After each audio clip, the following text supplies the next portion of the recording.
Hi and welcome to Raw Chatter. I am your host speaking, Vicky Midwood, integrative health, nutrition and lifestyle coach and expert in all things to do with food, your body, alcohol, body image, and all of the issues that having problems in those areas bring. I call myself the addiction eliminator, folks, because I help you not to eliminate specific addictions as such, but to help you to recognize that we are all addicted to something. And some of those addictions can be helpful and some not so much. And what we want to do is eradicate or eliminate the ones that are not. And that isn't just about substances, it's about behavior patterns and it's about thoughts. And today I'm talking about emotions, which are they thoughts or are they feelings? Well, I think they're a bit of both. And this is key to what I'm going to talk about today. When I say that they're a bit of both, this is a topic that has come up quite a lot recently, which is why I wanted to talk about it, because more and more I am speaking to people who believe in this black and white way of living. And I was hoping that in 2024, we have finally twigged that the world doesn't run on either or scenarios. Now, I know we have been programmed to believe that we have to make a choice over two things. And that is where we get this idea that it's one or the other. And it happens from being tiny, that our parents get us to choose, whether it's the t-shirt color that you want to wear. Do you want the red one or the gray one? Do you want, the blue sweetie or the yellow one? The toy, what color, if it comes in a variety of colors, they tend to offer you two. Now, not knowing that they're doing it, parents are programming you to believe that everything is an either or, that you have to just pick one thing and there's only another option. There's either the one that you want or there's another one, and that's your lot. And that couldn't be more unhelpful when you're an adult. In fact, when you're a young teen, because that's when we start to get very confused. What I am finding at the moment, and I'm sure you, if you're at all on social media, you will have seen this too. There are so many people now who are basically pathologizing normal feelings. So anxiety is suddenly a mental illness. Feeling a little bit low, we say that we are depressed and we've got a serious mental illness. We've got a time and age that it's like nothing ever before, in that we have got more people who are off work long term because of a mental health diagnosis that is not necessarily something that requires them to be off work. And in fact, that potentially could be more harmful than them actually doing something that helps them to feel worthy and worth something. Because when you are not in a good space emotionally or physically, being isolated and being at home is not where you want to be for any long period of time at all. You need to be around people. You need to be taking action. You need to be doing some kind of activity and movement, because that is going to take you out of staying in your head. Now, the podcast is not about that, but I think it's important to put that out there. If you are not liking what is going on mentally in your head, then the best medicine, and it's been proved over and over and over again with a myriad of studies done in loads of different countries in various different ways, that outdoor exercise outshines antidepressants every single time. But unfortunately, when you go to your GP, still very few of them are recommending that exercise is your treatment. Now, that's changing. And I know that there is a pilot program being rolled out, but it's too flipping slow, as is everything that happens in most countries, basically, that are being run by a government. Slow is an understatement. If a government was a business, my goodness, it would have been bankrupt years and years and years ago. The speed with which things change is painful, to say the least, and it's costing the country and us as individuals ridiculous amounts of money. I'm talking billions, even trillions, because of the slow speed it takes to actually implement things. Now, the reason I wanted to bring this up is because the more we are thinking and helping people to think that certain emotions are a mental health problem, instead of it helping the issue, and instead of the young people being able to do life well, we're actually creating a generation that is getting less and less capable of being able to do life well. And what does that mean in terms of how we fare as a race? Well, not very good. We're on this planet. We don't necessarily know why. Some of us may feel that we do, and we're here, we want to fulfill our purpose, whatever the bigger reason is. And I wholeheartedly am one of those. I don't actually know why this planet exists and really what my purpose is, but I follow through with what I feel it is.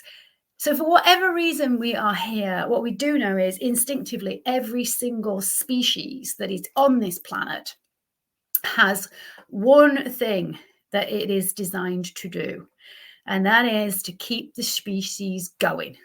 Whether we are talking about a bacteria right up to the biggest mammals out there and birds, right? All of them, their primary reason for being, it's programmed deeply, is to procreate and keep the species going. Now, if we're creating a whole generation of kids who believe that normal emotions are a mental illness, it doesn't bode well to how our species is going to evolve in the next few thousand of years. Now, I know all changes are extraordinarily slow when it comes to evolution, so it's not going to happen in my lifetime, but we are already struggling with a generation of young people, and I'm putting teenagers and young adults kind of together because it does seem to be that age group who have been affected the most by this. And we blame the pandemic for a lot of this stuff. I think the pandemic's just meant that this stuff has come more into public awareness, but it had been happening for a while, is that young people and young adults are struggling to know what is normal and what is unusual or not.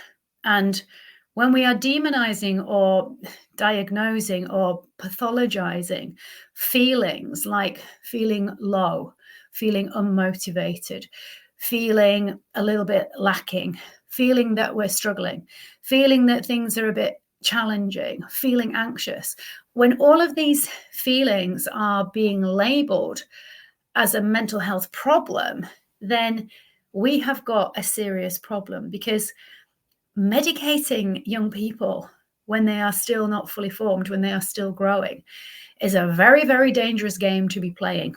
And we don't yet know what the long-term outcomes of this are going to be.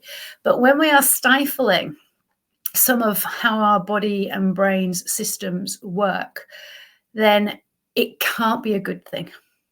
And that is something that I am really, really worried about moving forward.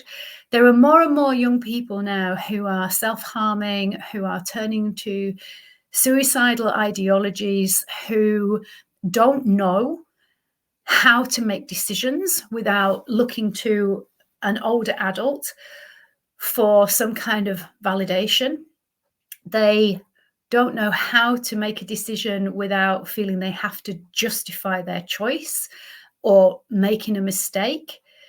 And this is something that is quite terrifying to watch as an observer, because it means that these are young people who are not going to be able to trust themselves and therefore going to struggle in relationships.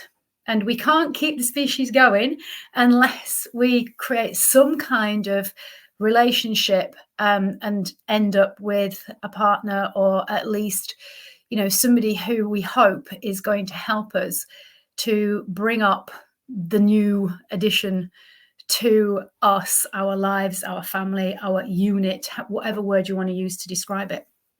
But as we're looking at the moment, we've got young people who feel that everything is just too hard and that it's normal to get rid of these feelings that they don't like.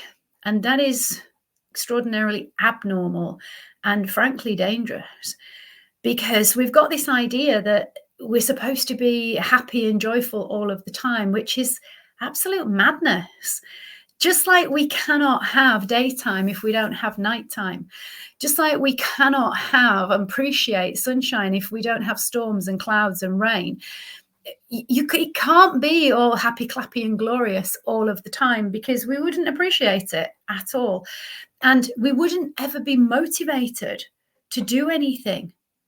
And this is kind of the main reason that I wanted to share this, is because there are so many people who I have worked with in the past with eating disorders, specifically anorexia and bulimia, who struggle massively with being able to make decisions and being able to trust themselves or to trust their body, because they are terrified of getting it wrong. And yet there is no wrong to be had. There are just choices and there are just decisions. And every decision we make will have an outcome. And then we get the opportunity to make another decision, and that will have an outcome. And then we'll make another decision, and that will have an outcome. And then we'll make another decision again, and that will have an outcome. That's how life works. But so many of them feel that they are unmotivated. And what's holding them back is because they believe they're supposed to know the answers to everything and what their life is supposed to look like. And they don't think that they're going to be able to attain it. And it's just bunkum. We have set up a way of educating our kids, which in my opinion is setting them up to not be able to navigate as individuals well.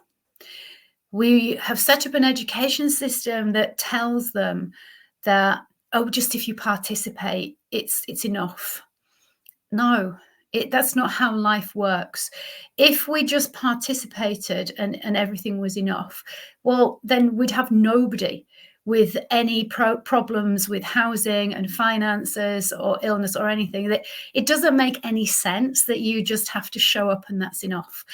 If we want to succeed and if we want to have the things that we want to have materialistically, but also feel that we are contented and that we are serene and that we are doing something worthwhile, we all need some kind of motivation. And the amount of young people who tell me they are not motivated, and the reason they're not motivated is because they don't know what they want. And the reason they don't know what they want is because they think it's supposed to look a certain way, but they don't know if they're going to be able to do it. And therefore, if they don't allow themselves to even go for it, well, then they can't fail, can they? And this is just dangerous on every single level, because we are teaching them to not be able to take risks. And taking risks involves feeling anxious. It's normal. Taking risks and the outcome not being what you intended or hoped or expected it to be means that you will feel very disappointed and maybe low for a while until you figure out what was it that meant the outcome wasn't what you wanted. Once you know that, well, then you know what? You can go through that sense of anxiety when you try again the next time. But if you didn't even take the risk of doing it the first time, you ain't ever going to know what will actually work for you. And this is something that schools are not teaching our kids to do. And parents, unfortunately, seem to be following suit. Now, I don't want to make that a kind of as a generalized statement as it sounds. Some parents are different, but I'm going to say that the majority these days have learned, because they think other parents are doing it, that we should do everything possible for our kids to be happy. And that is not a parent's role. As a parent, it is not your job to make your kids happy. And I hate that terminology. And if you've heard any of my podcasts before, you'll know why. Because this perpetuating this idea that I can make you feel a certain way. I may say something and you may experience certain emotions, But then you have a choice as to whether you buy into those emotions and you want to keep on feeling them, or whether you decide that actually, no, I'm not going to feel that because of what another person said. I'm going to change it. We can do that. But we're not taught that we can. And kids are taught that they can make other people feel disappointed, or make other people feel sad, or make other people feel happy. And that is confusing. What is our role as humans? It is not my job to make you anything. That's your job. And it's the same with kids.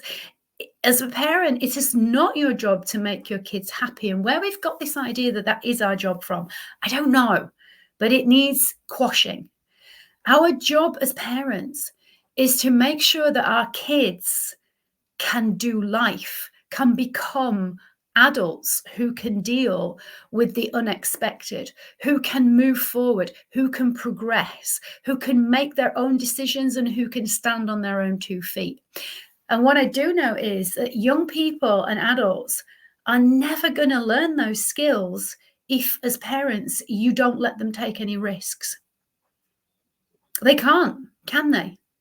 If you do everything for them, how on earth are they going to learn resilience? How on earth are they going to learn to be able to get the communication skills to negotiate a situation that they've gotten themselves into? How on earth are they going to be able to cope with disappointment and not getting what they wanted if you always give them what they want and never allow them to feel disappointed? How is a person supposed to be creative and take risks and invent things if you never let them get bored? If you're always having them doing some kind of activity, or if they moan, oh, I'm bored, you suddenly find something for them to do. Let them figure it out for themselves. It's not your job as a parent to do that for them. It's your job to listen to them, for sure. It's your job to support them when they decide what it is they're going to do, when they're bored, when they ask for your help. But it's not your job to make those decisions for them. You are robbing them of learning the skills to be a successful, resilient adult, which is the exact opposite of what being a parent should be. Now, before anybody goes, oh my God, she's just parent bashing. I'm not. I am a parent. Right. And I know how easy it is to fall into doing the stuff that you think is the right thing to do because it seems that society says that it is. Or maybe you had what you describe as being a tough upbringing and you don't want your children to experience the same things. That doesn't mean that you hand them everything on a silver platter. That doesn't mean that you do everything for them. Because if you do that, you are basically producing a human who needs you for the rest of their life. That's not fair on you, and it's not fair on them. So what I really want to leave you with is, are you a parent of a young teenager or a young adult who is agreeing with this idea that if your kid is feeling a little bit low or unmotivated or doesn't know what they want in the future or is feeling anxious, that we trot them off to the doctor or to a therapist? Because if you are, I'm going to ask you to stop and really question that choice, that decision.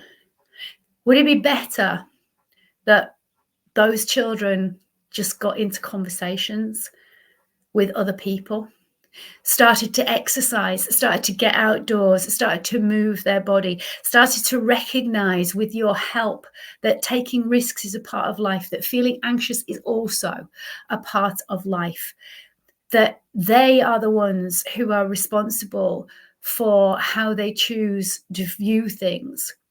They are the ones who can react and respond in a different way. If they don't like the emotions and feelings that come up, they can let them go. They don't have to hang on to them. And they certainly do not wear a label as an identity. I am depressed. No, you're not. You are a human who is experiencing some feelings that are diagnosed by this term depression. It's very different to saying that that is who you are as a person. I am anxious. No, you're not. You are a person who is feeling a sensation of anxiety right now, but it will pass. If you take action, if you move your body physically, if you talk about finding a solution, get really clear on what is the cause of my anxiety. Is it a thought? Is it something actually that's happening? Is it even true? Are you feeling anxious, or are actually you excited? Because it's very difficult in terms of how it feels within the body to know the difference. As far as the chemistry is concerned, it's pretty similar, and how the body reacts between excitement and anxiousness. So could you actually decide you're not anxious about something, but actually you're excited? Because when you shift that, how you think and feel changes immediately and dramatically. And we all have the power to do that. In the world of mental health now, in my opinion, we are resorting to medication in the same way that we have done for physical issues. And we all know where that's gotten us over the last 50 years. By suppressing physical symptoms, we have made situations far, far worse than they should be. People who have been on PPIs, proton pump inhibitors, for decades, whose digestive system now is just unable to function, and they're suffering from all kinds of vitamin and mineral deficiencies and problems with their energy and aching muscles and not being able to go to the loo because they're constipated, because yes, that's what proton pump inhibitors do. They fudge up your whole digestive system. The reason you started taking them in the first place, you should have checked out what was going on. Right? What was the root cause?